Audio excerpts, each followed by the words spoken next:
come with me and tara, mag-grocery tayo. Uy, may voice over. Anyway, kaya ako andito kasi takot maubusan ng pagkain yung mga tao sa bahay. Tsaka andito na lang rin naman ako. Itutodo ko na lang yung pag-grocery ko. Medyo may kalayuan din kasi sa amin tong Asian store na to. Pero $9 para sa ampalaya. Okay lang, binili ko na din.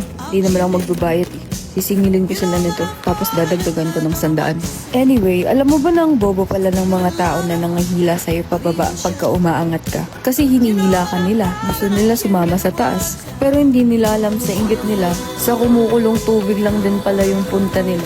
Apaka-bobo, puta. Hindi naman ako nagpaparinig. Para yun dun sa mga cramps na binili ko.